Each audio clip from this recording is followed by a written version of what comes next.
Rebecca Loos, former assistant to David Beckham, made headlines when she claimed to have had an affair with the soccer star during his time at Real Madrid. She revealed how their relationship allegedly grew from working closely together and facing emotional challenges. How are you? I'm all right, thank you. First and foremost, thanks for coming on the show. Very interesting story. I think everybody knows the story. Over 20 years ago, the affair, David Beckham, world headlines, one of the biggest superstars on the planet then, and still is to this day. Like anything, things fizzle. And then the documentary last year, you think it was a bit unfair. He's never really admitted it fair, but he's never denied it either.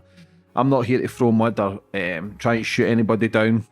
He's got a family, you've got a family, you're doing great things now, doing your yoga, life's full of peace. He's doing great things now too. Yeah, so it's good to see, but it's good to understand you, the story in depth of who Rebecca is, before this, after this, how you deal with it, because the media is tough. Yeah. Let's be honest, they can destroy lives. The media kill people. But like I say, you've overcome a lot. And listen, it takes two to tango. So like I say, it's in depth to understand you, who you are. We've been friends for a while now, so it's good to build some sort of rapport where you feel comfortable to tell your story, because you've never really went in depth. Is that correct? That's correct. Yeah, and it's good to be here. Thank you for having me. Thanks. You've been really insistent on getting me on, so I'm here. Listen, it's a big story, but before we get into all that, I always like to go back to the start with my guests. Yeah. Get more of a bit of understanding about you, Rebecca, where you grew up and how it all began. So I have quite an international background, and we moved around a lot from country to country, so it's not a very short story, but I'll try and keep it simple. I was born in Madrid. I'm the second child. My eldest brother was born in the UK, and my little sister was born in the Netherlands. My father is half Dutch, half Swiss German, and my mother is half Spanish, half English. So well-travelled. Yeah, and I did, family. we lived in London for our early years. I went to Bassett House in Notting Hill. That was my first school. Then we moved to Holland, and I went to a Dutch school, lived there until the age of 11, loved life in Holland. And then we moved to Madrid, and I lived in Madrid from 11 to 19. I went to the British school, Runnymede College, and when I finished school, I went to study in London, and London became my home. What were you like at school? I was quite restless. I find it quite hard to sit still. I will often get giggle fits and get sent out of the classroom, and then I would calm my giggle fits, and I'd come back in and start giggling again and get sent out. I had quite a few detentions, but I was never mean. I wasn't mean. I was like a nice, big-hearted, wanted to kind of always look out for the underdog, but was also a little bit cheeky and did get into trouble. So. What was your mum and dad like? When we were younger, they were quite strict, very strict. My mother had a very strict British upbringing. She was sent from Spain, where she grew up, to boarding school in the UK when she was 7 years old. And it was a nuns. She was brought up by nuns. So, they were hit and had to sit with their back straight. And so that's the sort of upbringing she had. So we got a bit of that. Had to sit with our back straight, had to sit, eat our dinner, sit still at the table, be seen, not be heard. So we were, we had a strict upbringing. My father's he's an only child. His parents were traveling a lot for business. They were away a lot. So he was also sent to an only boys boarding school in Switzerland. It was a good childhood. I was the typical naughty middle child. My older brother is a bit more he's quieter. My younger sister, she's just like the gorgeous little baby in the family with big brown eyes and ringlets. Like anyone would do anything she said. She had us all wrapped around her little finger. And enjoyed contrasts of life in Holland and Spain, and it was a good childhood. What did you want to do after school? So my dad's hobby racing driver and classic car enthusiast. So I grew up loving cars with my dad. And he would race, and I started being his co-pilot in all the classic rallies. It's great fun. It was crazy days. Yeah, crazy stories about the classic car rallies back in Spain in those days, before the European Union had anything to do with Spain. I was 15 years old. I was his co-pilot. I think we were in the Jag. I can't remember which car we were in. And we did this classic car rally where we went up to the mountains with all these classic cars. And I had to be his co-pilot and navigate. And then we'd get to this amazing restaurant and everyone would have this big lunch and they'd all have wine, shots, whiskey, and then they'd all get in the cars and drive back. And that's just how it was back then. That would not be allowed today. So yeah, I love driving. I loved cars. So funnily enough, you're not going to believe this, but when I was 15, 16, I said to my dad that I want to drop out of school and I want to be a racing driver. That was kind of what I wanted to do. I wanted to be the first female Formula One driver. What'd your dad say? Yeah, he talked me out of it. Rebecca's story sparked a media frenzy, intense backlash, and public scrutiny, while Beckham denied the claims. So you come from a very strong family, quite well off. Yeah, all right, well off, comfortable. I mean, we had good educations, good schools, a lot of focus on the outdoors. They loved hiking and nature. But we weren't like spoiled brats dressed in designer gear or anything like that. It was, my mum comes from an academic background, teachers. My English grandfather moved to Spain and set up the first ever British Academy in Spain. Did a lot of translating of very important Spanish books to English. So he was kind of an important man when it came to bringing the English language and the English culture to Spain. So he opened a lot of schools, English schools across Spain. So from that side, it's very much an academic background. Are you closer to your dad? I'm close to both my mum and my dad. Equally? I love them both equally. Mm-hmm. Yeah. A bit more similar to my dad, I think. Yeah, that's why I asked, because obviously if you want to do the racing, driving and spending time with your dad, you kind of gravitate towards that. Yeah, but the girls usually are daddy's girls, but I'm close to my mum as well. Was your dad less strict? Yeah, it was a bit more laid back. Do you think you've seen that though, and that's why you kind of went that way? No, I think... no. I just think that upbringing was very different when I was younger to how it is today. Yeah, things have changed a lot. Things have changed a lot. What, kids used to get beaten Yeah. half dead if they'd done things Yeah, I wrong. used to get sent to bed without dinner and... Like it was like proper back then. It was a slap behind the head and... Yeah, it was no nonsense. There was no nonsense taken. Did you sense that from your mum's upbringing? Because you don't understand it then. The strict kind of upbringing and sit straight and eat this way and talk this way and walk this way, and you wouldn't have noticed it then as a kid. I don't think so. I think when you're a child and you have the upbringing you have and the surroundings you have, you just think that that's how it is and you get on with it. Mm-hmm. And then it's, when you're 18, 19 and you go out into the world, it's a whole journey. You're learning who you are. And then suddenly you become a mom, and then there's that phase. So it's just a different phase. So what did you do after your dad says no about the racing driving? Yeah, so he talked me out. He said, it's a man's world. It's very hard. Like, if you really, really want to do it, I'll back you. But he wanted me to finish school. So I was like, okay, fine. I was very good at languages. I speak 5 languages. I love languages. But most of my... so we kind of looked at hotel school in Switzerland because it was kind of international. But I got very sort of easily influenced by what other people were doing. I'm quite easily influenced. Well, not anymore, but I was when I was younger. A lot of people were doing business, marketing. So I thought, okay, I should do that. It was a big mistake. Stick to what you're good at.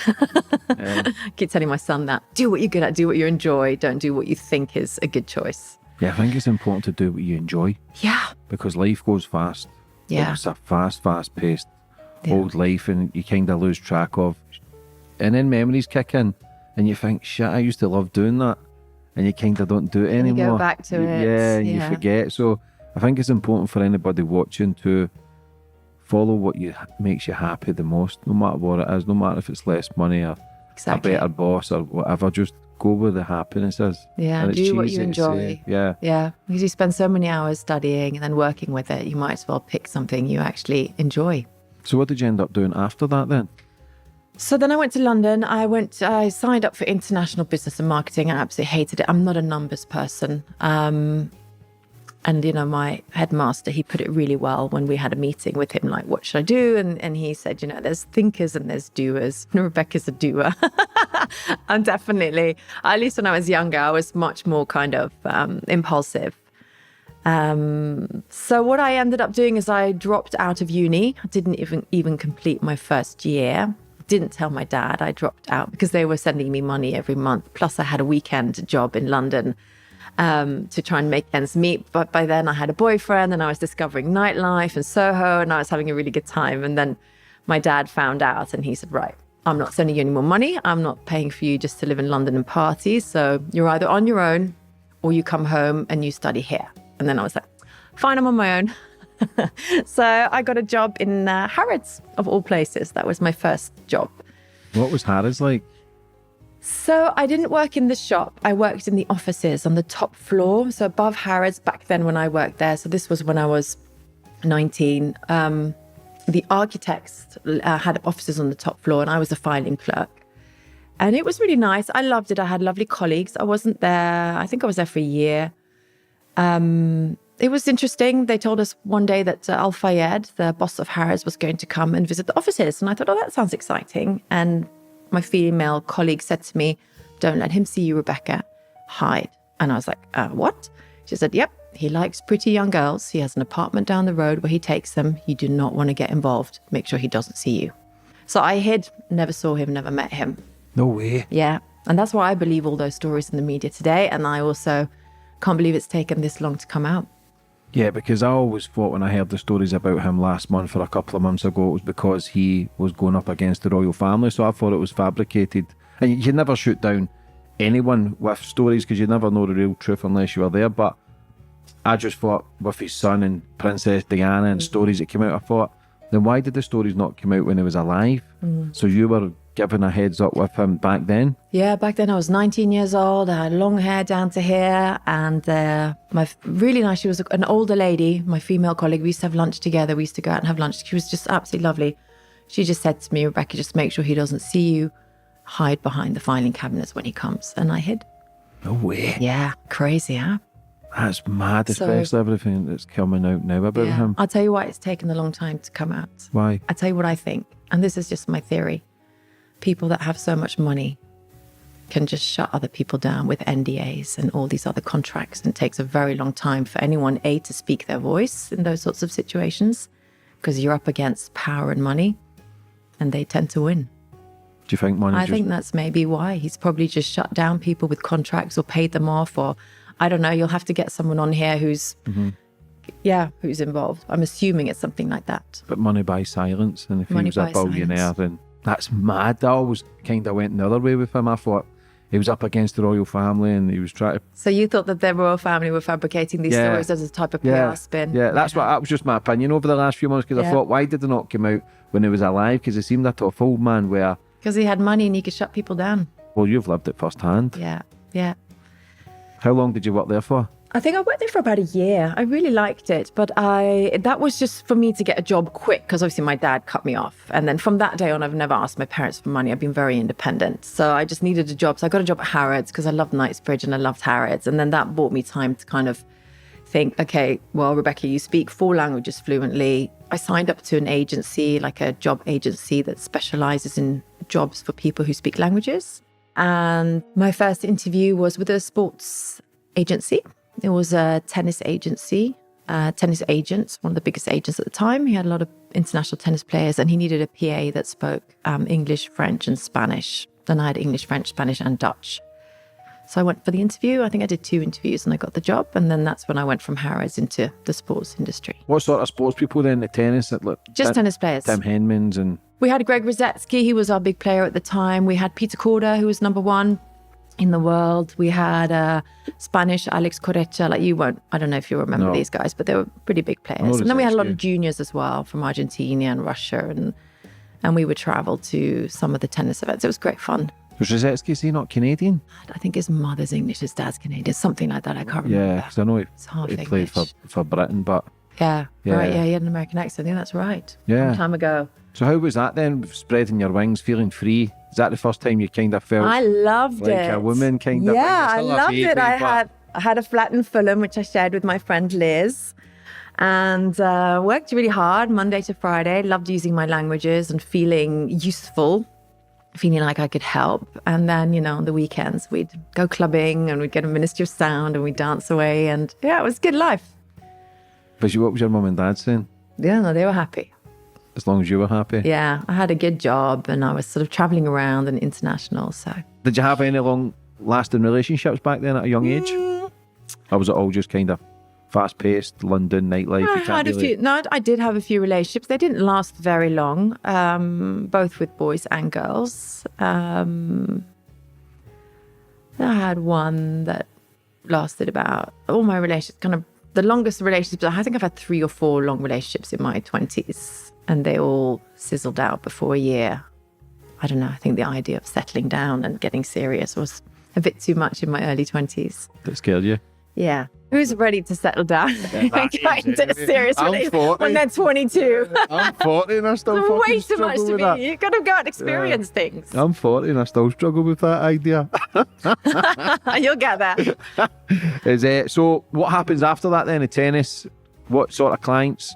So, so working in tennis a few years, and I think I was a PA for 2 to 3 years, and then I got promoted to client services manager. What was that? That was the same, but not another PA came in and did the PA. So I was working more directly with the clients, looking at liaising between them and sponsors and getting them booked into the tournaments and all that kind of stuff. And then SFX Sports Group, this big company, bought us. And they also bought this football agency with football players. And they also bought an athletics agency. And they bought all these different sports company and merged them all in one big company. So it was kind of exciting. So we were based in Richmond, and suddenly we moved to this beautiful big building in Grosvenor Street in London.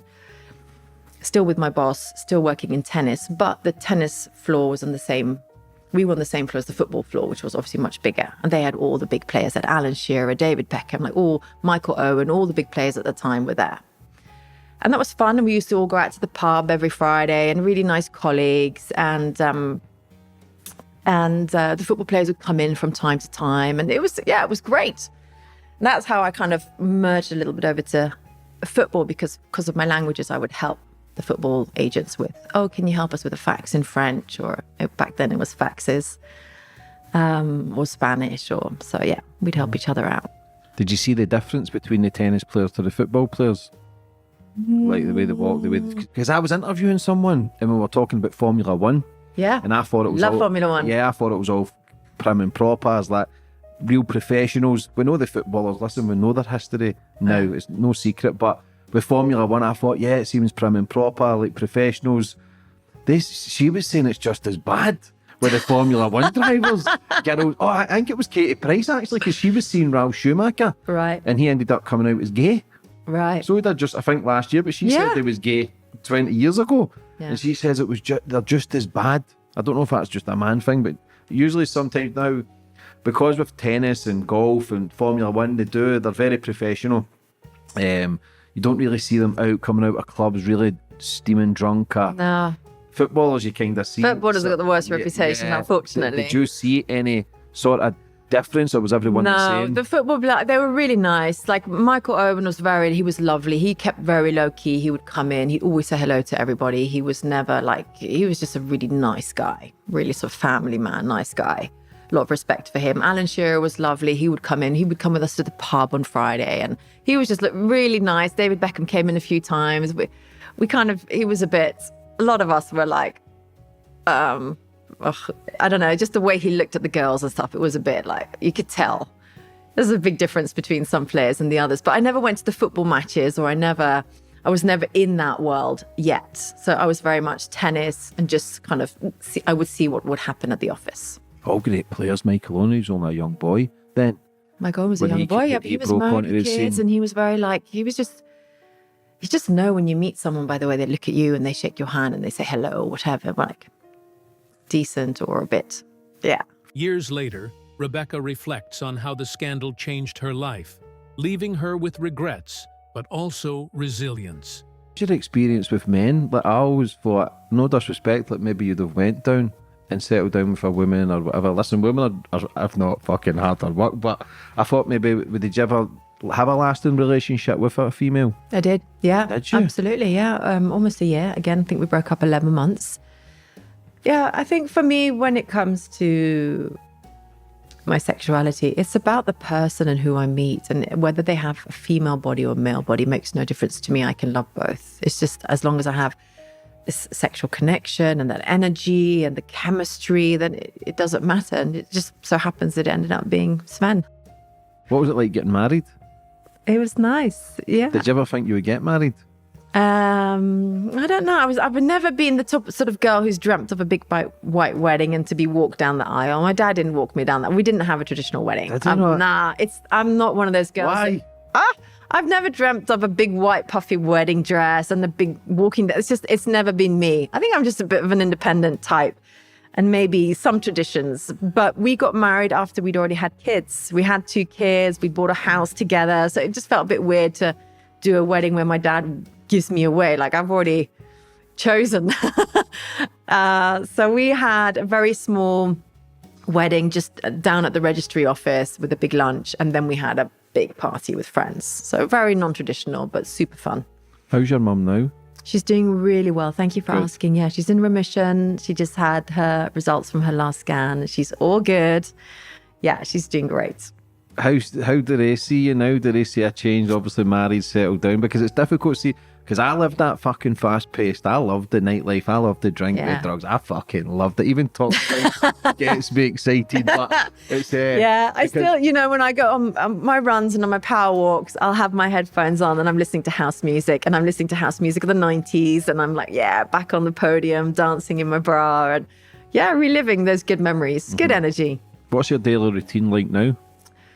My daily routine now is very much the kids. Obviously, with everything we've gone through, it's my youngest needs a lot of care. So it's a lot of, making sure I food prep. I make a lot of food at home, a lot of healthy, good ingredients. I'm walking the dogs, looking after the house, going to work, teaching, being a wife. And then when I have some time, seeing my friends. I make sure I prioritize going outdoors. Can't say it enough. Go out for a walk, get fresh air, surround yourself by trees and nature. There's a lot of kids now seem to have like ADHD, autism, and kind of really struggling. Like, what advice would you have for anyone who's maybe going through the same with their kids? It's so incredibly individual from person to person, and there's all these different types of ADHDs and autisms, and I can't give people advice. What I can tell you is what we've done that's helped us, and I just changed the way I parent. We have changed the way we parent our sons. So I choose my battles. I don't put pressure on him. I don't raise my voice. If I ask him to come and he doesn't come, I'll let it slide. I'm just laid back. It is what it is. Dinner's ready. Come when you're ready. If he doesn't come at once, we'll just start eating. He'll turn up. It's just, there's no medication for autism. The only cure is that the people around the child or the person know how to handle him and know how to behave and change the atmosphere to make him comfortable or her comfortable. It's hard work, but it helps. Because there's so many labels out there now. Yeah. Everybody's diagnosed with something. I'm too fucking scared to go to see anybody, man. I'd be fucked. I'd be in some mental asylum fucking licking the windows, man. But it's like what I say to my youngest son. He's like a little superstar. He's out of the box. It's so much fun to be different. It's so much fun. And it's hard to teach kids this, but I'm trying to teach them. Mummy's out of the box. I'm different. I'm always a little bit too much, or I speak, and you're never going to please everybody or fit in, but it's cool to be different. Who wants to be one of the sheep? Be a wolf, be a bear, be something else. Yeah. Why did you feel today was a day to tell your story? I needed some time. You've been chasing me for a while. Story for me, yeah, this is massive. Like, I do appreciate you giving me this kind of trust with your story. I understand, listen, there's going to be uncomfortable questions. It's an uncomfortable topic. Do you know what I'm saying? But I've still got to ask certain questions because I know what people want. I don't think it's that uncomfortable anymore. I think, I'm 47 years old. I'm pretty at peace with my journey and who I am and where I've been. For me, it's not that uncomfortable. I'm just careful not to touch on too much of it because I know that the newspapers will pick up and things spread like wildfire. And I do then get the trolling and get all that. And I just can't be asked with that. So that's why I've been very cautious with doing too many interviews or speaking to too many people, but it's part of who I am. It's part of my journey. I liked your vibe, your energy. I love how you have so many real people on your channel and such a variation of people because at the end, we're all the same. Yeah, I appreciate that. We're all the same. We're all a part of nature. And so. Yeah, like I say, it's fucking over 20 years ago. But like, it's hot topic with the documentary. But like when you see, what happens if you see someone like him on the TV? Then does it just nothing? Just switch it off, or how do you mean? Feel? Like if you see him on the TV or the I newspaper? switch off. Do you? It's Just not doesn't asked? affect me at all. I'm just like, oh, next channel. Yeah. Because like I say, it's fuck all. It's an affair. It was years ago. But, years ago. yeah. It was like asking anybody how do they feel when they cross paths with somebody they met in their 20s. I mean, you know. If you enjoyed this video, like, share, and subscribe for more. Thanks for watching.